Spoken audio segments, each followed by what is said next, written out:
ચાલો મિત્ર, તો કેમ છો બધા? મજામાં હશો? તો આજે આપણે છે ને વેકેશન પડી ગયું છે હીરાની અંદર, અને હવે આપણે ખેતરનું કામ શરૂ કરી દેવાનું છે. એટલે ખેતરમાં જઈને આપણે હવે રૂ વીણવાનું છે કપાસની અંદર. ત્યાં બધા છોકરા તો રૂ વીણવા મળ્યા છે, પણ હવે આપણે પણ સાથે સાથે રૂ વીણવાનું છે. પાર્થભાઈ, તમે રૂ વીણવાના છો? ભાઈ, તમે વીણવાના છો?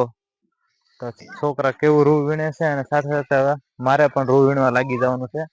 તો ચાલો મિત્રો, જો કપાસમાં છે ને આવું રૂ થઈ ગયું છે. અત્યારે બહુ ઝાઝા ઝીંડવા તો નથી ફાટ્યા, પણ હવે થોડા થોડા છે. એટલે આપણે જે થોડું છે એ બધું વીણી લઈ, જેથી વરસાદ આવે તો રૂ બગડે નહીં. બરાબર મિત્રો? ક્યાં જાશો બેટા તું? મોટા ભાઈને પાણી દેવા જાવ છે. કારું ના રૂ વીણે છે એટલે થાકી ગયા છે. હા તો જા.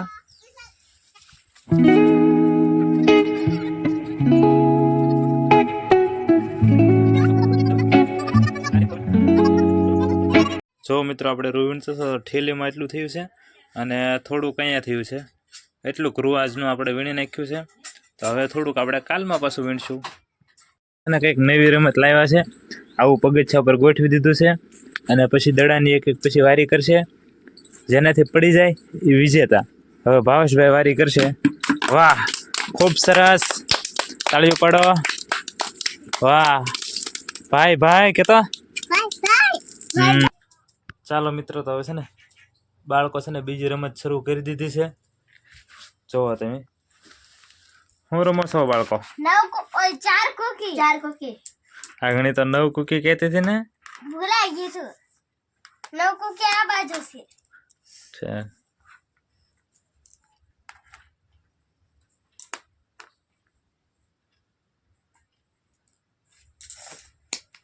કોની વાર્યા છે? મારી વાત છે. પેલા મારે ખ્યાલ તો જ નથી. એ જીતી ગઈ. નાસ્તા કરીને ત્રીજી ગેમ શરૂ કરવાની છે જે આપણે. ચાલો મિત્રો, બાળકો છે ને હવે ત્રીજી રમત રમવા મળ્યા છે, અને બાળકોને તો આપણે પૂછી લઈએ કે બાળકો કઈ રમત રમે છે. બાળકો, તમે કઈ રમત રમો છો? અને આ રમત કઈ રીતે રમવાની હોય છે? જો આ બે, જેમ કે બે જણા છે સામે સામે, હા, તો બે જણાને રમવાનું હોય. પાસા ક્યાં છે? પાસા આ જો, આ પાસા રહ્યા છે. આ પાસા જેમ કે આયા નાખ્યા. પહેલી વારી આની છે. જો મિત્રો, પહેલી વારી આની છે, તો આને આમ વારી લીધી. આ તો કેટલા પાંચ આવ્યા. એ 5, 1 2 3 4 5. આવકવેરાનો મતલબ થાય છે કે બેંક ને આપણે છે ને આપણી કિંમતના 50 રૂપિયા ને એને દેવાના. આપણી કિંમત ખાલી 50 રૂપિયા બેંક ને આપવાના, અને બેંક આ તરફથી. જેમ કે માની લો પાસા દીધું. મિત્રો જો, ચાલો મિત્રો, તો આપણે છે ને ગામની અંદર આવી ગયેલા હતા, અને અહીંયા આપણે બજરંગ મઢી છે. તો આપણે દર્શન કરી લઈએ બજરંગદાસ બાપાના. સંત શિરોમણી બજરંગદાસ બાપાના આપણે દર્શન કરી લઈએ. ભાઈ, દરવાજો ખોલો. આવડે ખોલતા કે?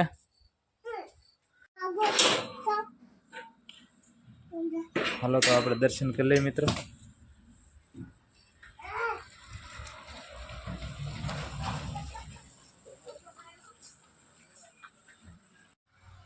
બોલો સંત શિરોમણી બજરંગદાસ બાપાની જય.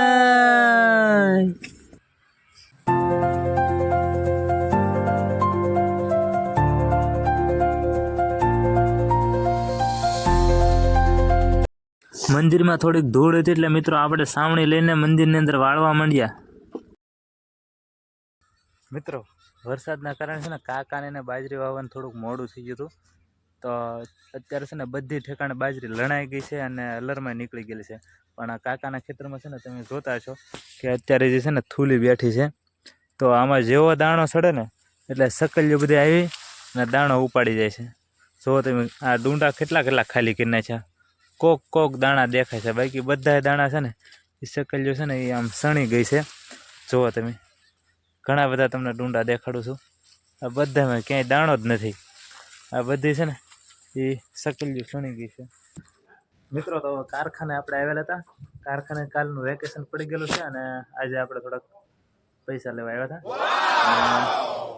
હવે છે ને બધું હરિયાણું બધું જે પૂરી થઈ ગયું હોય ને એ ટૂંકમાં ભંગારમાં જવાની હોય એ હરિયાણું બધું લેવા આવેલા હતા. તો અત્યારે બધો વહીવટ શરૂ છે. અને મિત્રો જો આ બધી છે ને આખા વર્ષની હરિયાણું છે બધી. મિત્રો કેટલાય સમયથી આપણે વાળ નહોતા કપાવ્યા એટલે આજે વાળની દુકાને આવીને આપણે વાળ કપાવવા બેસી ગયા. ચાલો મિત્રો આપણે ગામમાંથી વાળ કપાવીને આવી ગયા છીએ અને એક બર્થડેની ફરમાઈશ હતી એટલે વિભૂતિબેન છે ને એ તૈયાર થઈ ગયા છે. એટલે વિભૂતિબેન આગળ છે ને વિશ કરવાના છે. વિભૂતિબેન કેમ બોલશો બેન? હા કે ગામમાં થપથી ને એના બેનનો બર્થડે હોય ને એના પપ્પા મહેશભાઈ ને એના મમ્મી બાહુબેન વિશ કરાવતા હોય ત્યારે હેપી બર્થડે એના બેન, તુમ જીઓ જરો સાલ, માં ખોડલ માં તને હર પલ ખુશ રાખે, હેપી બર્થડે ટુ યુ. જો આવી રીતના વિભૂતિબેન વિશ કરાવતા હોય છે. તો હવે આપણે ફટાફટ એનો વિડીયો બનાવી નાખી અને પછી આપણે બ્લોગ આગળ લઈ જઈએ, બરાબર ને? ચાલો મિત્રો, તો આજનો વિડીયો આપણે અહીંયા પૂરો કરીએ. આજનો વિડીયો તમને કેવો લાગ્યો હોય તો કોમેન્ટ બોક્સમાં કહી દેજો. ફરી મળીશું નવા વ્લોગમાં. ત્યાં સુધી બધાને બાય બાય, બધાને સીતારામ.